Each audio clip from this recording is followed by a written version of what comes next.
नमस्कार, आप देख रहे हैं लोकवार्ता न्यूज़। हमारी खबरें देखने के साथ ही हमारे चैनल को लाइक और सब्सक्राइब जरूर करें।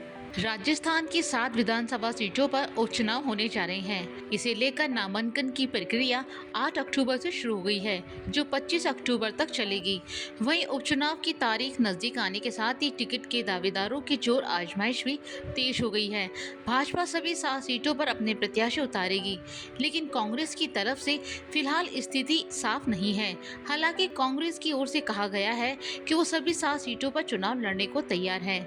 इसके अलावा लोकसभा चुनाव में कांग्रेस ने जिन पार्टियों के साथ गठबंधन किया था, वो पार्टियां अब अलग से ताल ठोकने के मूड में है। अगर आरएलपी और बीएपी अपने स्तर पर चुनाव लड़ती हैं, तो उपचुनाव में कांग्रेस का रिकॉर्ड खराब होना तय है। गठबंधन वाली पार्टी आरएलपी ने कांग्रेस से 2 सीटें मांगी हैं, वहीं बीएपी ने भी 3 सीटों पर चुनाव लड़ने की बात कही है। इन 5 सीटों पर अगर कांग्रेस ने आरएलपी और बीएपी की शर्त नहीं मानी, तो जीत आसान नहीं होगी।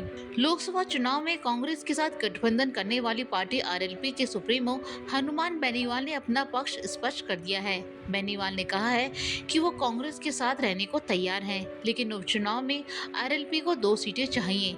बेनीवाल ने खींवसर और देवली उनियारा सीट पर चुनाव लड़ने की बात कही है। उन्होंने कहा है, अगर कांग्रेस ये 2 सीटें देने को तैयार है तो ठीक है, नहीं तो वो आरएलपी अपने अकेले दम पर 4 सीटों पर चुनाव लड़ेगी। हनुमान बेनीवाल का कहना है कि भाजपा उनकी दुश्मन नंबर 1 पार्टी है। भाजपा को हराने के लिए चाहे कितने ही जहर के घूंट पीने पड़े, वो पिएंगे। अगर भाजपा को हराने के लिए आरएलपी को सभी 7 सीटों पर चुनाव लड़ने के लिए जरूरत महसूस हुई, तो वो 7 सीटों पर चुनाव प्रत्याशी मैदान में उतारेंगे। वहीं दूसरी तरफ लोकसभा चुनाव में भारत आदिवासी पार्टी ने कांग्रेस को समर्थन दिया था। कांग्रेस के समर्थन के बाद बांसवाड़ा सीट पर राजकुमार राउत ने जीत हासिल की थी।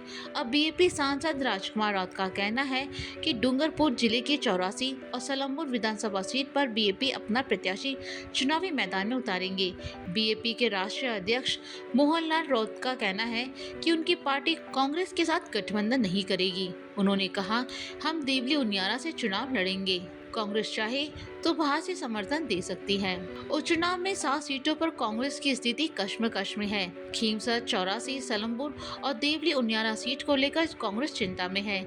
इन सीटों पर बीएपी और आरएलपी का वर्चस्व है। कांग्रेस चाहती है कि इन सीटों पर वो अपने प्रत्याशी जिताएं, लेकिन बीएपी और आरएलपी के रुख को देखते हुए कांग्रेस की चिंता बढ़ गई है। अभी तक गठबंधन को लेकर कोई बैठक नहीं हुई है।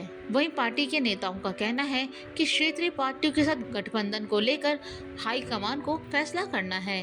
अब यहाँ देखना होगा कि कांग्रेस इन 7 सीटों पर अकेले चुनावी मैदान में उतरती है या गठबंधन करती है। हमारी खबर को देखने के लिए धन्यवाद। आप हमारे चैनल को लाइक और सब्सक्राइब जरूर करें।